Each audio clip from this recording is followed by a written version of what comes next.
Greetings, ladies and gents, and welcome back at Same Mike Science Club. In this video, we'll be looking at question 4. We are still doing that question which was written in November 2020. Now we are actually doing question 4, which is a question on momentum in the impulse. So if you haven't watched the previous videos, be sure to watch those videos. We're actually doing a question 2 and 3, and of course I'm still gonna go back to that to those multiple question. So if you haven't subscribed, please consider being part of the family, and of course if this video helps you at some point at the end, be sure to hit that like button. So in this case, they say that ball P of mass 0.16 kg moving east at a speed of 10 meters per second collide head on with another ball Q of mass 0.2 kg moving west at a speed of 15 meters per second. After the collision, they say ball P moves west at a speed of 5 meters per second as shown in the diagram below. They say that ignore the effects of air friction and the rotational effects of the balls. So in this case, for now that statement, which says that ignore the effects of friction and rotational effects, simply implies that we are actually in an isolated system, meaning that we don't have applied force, we don't have friction, we don't have any external forces acting on our system. So in this case, this is where we actually where we would be actually be able to use that principle of conservation of linear momentum, because that principle only works if we are in an isolated system. So in this case, we know that of course that principle simply says that in an isolated system, the sum of the momentum before collision is actually equal to the sum of the momentum after collision. So in this case, for 4.1, now in this case we know that of course we would be able to use that the principle of conservation of linear momentum. Why? Because we know that we are in an isolated system. So for 4.1, they say that define the term momentum in words. So the term momentum in words, momentum simply by definition is the product of an object's mass and its velocity. So that's the formal definition, very formal and very short for momentum. So momentum is the product of an object's mass and its velocity. So for 4.2.1, they say that calculate the velocity of ball Q after the collision. Now, in this case, this is where we would actually be able to use that principle of conservation of linear momentum. Now, why again? Because we are in an isolated system. So in this case, we would say that the sum of the momentum before collision would be equal to the sum of the momentus after collision.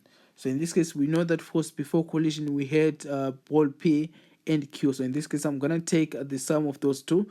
So in this case, I would have the momentum of ball Q plus the momentum of ball P.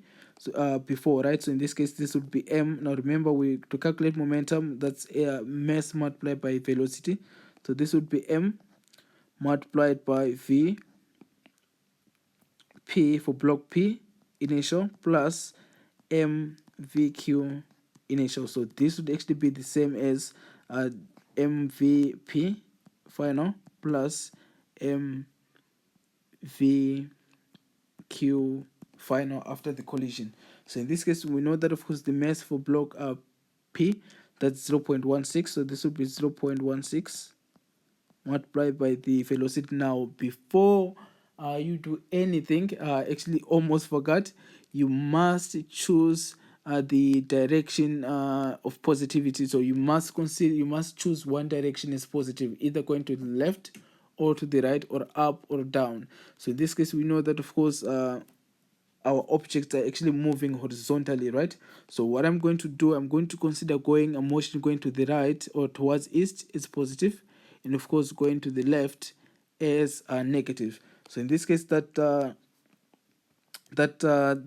velocity for ball P before collision, we know that of course that ball was traveling towards to the right before. So in this case, it would be plus 10, right? Plus of course, that mass of block Q, which is 0.2,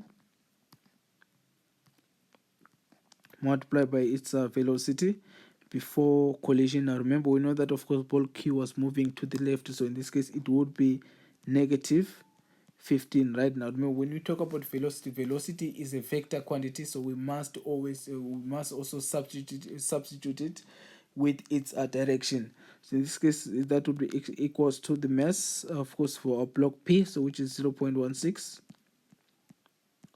multiplied by negative 5, plus the mass, which is 0.2, multiplied by VQF. Now remember, we don't know the velocity of our object Q after that collision, right? So in this case, let me just scroll that down. So in this case, what we're going to have, I'm just gonna put what we have here in our calculator and see what I find, and then of course I'm also gonna put that. So in this case, what we have is 0.16 multiplied by 10 plus 0.2. Let me just put that in bracket so that I don't make a mess. So in this case, we have 0.2 multiplied by negative 15. So that would be negative 1.4. So we would have negative 1.4. So we have negative 1.4 being equals to 0.16 multiplied by negative 5. 0.16 multiplied by negative 5. So that gives us negative 0.8. So this would be minus 0.8. So plus 0.2 VQF. Right, so in this case, what I'm going to do, I'm just going to transpose that negative 0.8 with the other side. So in this case, this will become negative 1.4 plus 8. So this would actually no, not 8. So this would actually be 0.8. So this 0.8, that would actually be equals to 0.2 multiplied by VQF. Now to find the velocity of ball Q after collision, so what I'm going to do, I'm just going to divide by 0.2 on both sides. So in this case, my velocity of ball Q after collision would actually be equals to negative 1.4 plus 0.8, all of that divided by 0. Let me just scroll that down again so that I have somewhere to write. So in this case, it would be 0.2. So that would be 0.2. So that would be 0.2. So if you put that in the calculator, let's see what we come up with. So in this case, we have 0. No, that's actually negative 1.4. Negative 1.4 plus 0.8. Of course, all of that divided by 0.2. So what we have there is VQF being equals to negative 3.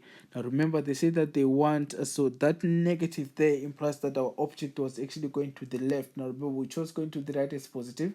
So in this case, this would be VQF would actually be equals to negative 3 meters per second. Now remember, we must always interpret our answer with its magnitude and direction, right? Since since they asked for the velocity, not the magnitude.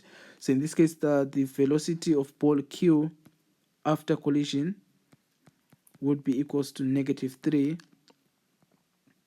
meters per second. It would actually be 3, not that negative now. Oh, what a mess. Just reduce that. So in this case, this would actually be equals to 3 meters per second to the left or west. So in this case, that negative implied that our object was actually traveling to the to the left. In this case, so since we chose going to the left is negative, and we obtained a negative answer. So in this case, the velocity of ball Q after collision was 3 meters per second.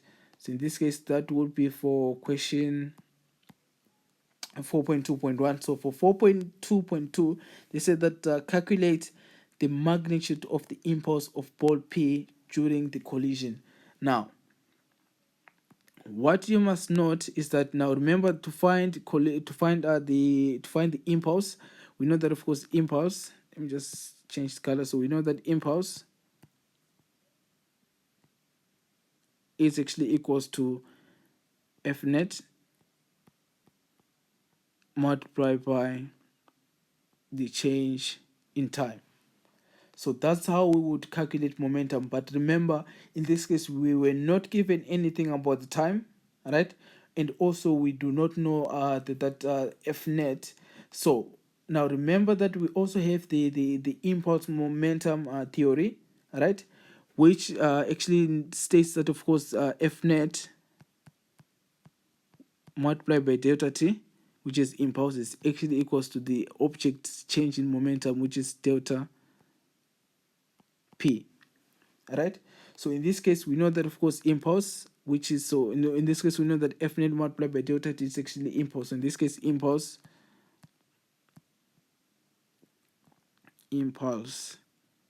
would actually equals to the change in that object's momentum. Now we want the magnitude of the impulse on ball P during the collision. So what I'm going to do, I'm going to change I'm going to calculate the change in momentum of ball Q. Why? Because we know that the change in momentum of any object, that is actually equals to its is actually equals to the impulse, right? So in this case, what I'm going to do is that, let me just shift it to that side so that I don't squeeze everything there. So in this case, we know that impulse would be actually equals to, now the change in momentum would be m multiplied by v final minus v initial. So in this case, we are calculating the magnitude of the impulse on ball P, right? So we know that initial, so in this case, we know the mass to be of ball P to be 0.16. So this would be 0.16 multiplied by the velocity final of ball P. That was negative. That was actually 5. But remember that we must substitute that velocity in terms of its also direction. So in this case, this would be negative 5 minus velocity initial. Initially, it was moving at 10 meters per second to the right. So in this case, that would be minus positive 10. Right. So if you put that in the calculator, what you would get, let me just pull that calculator out. So we had 0.16 open bracket and negative 5 minus 10. So that would be negative 2.4. So in this case, we would know that impulse, that's negative 2.4. So in this case, now remember, they asked you for the magnitude of the impulse. So in this case, it would actually be equals to 2.4, right? Newton second. So that's the SI units for Newton. So in this case, our answer would be 2.4 Newton second. Of course, that the magnitude of the impulse of on ball P during the collision. So that would be all for this video. If it helped you, again, be sure to hit that like button. And of course, if you haven't become part of the family, consider being that part of the family. Now, as the story always ends, ladies and gentlemen, this is Sir Mike signing out.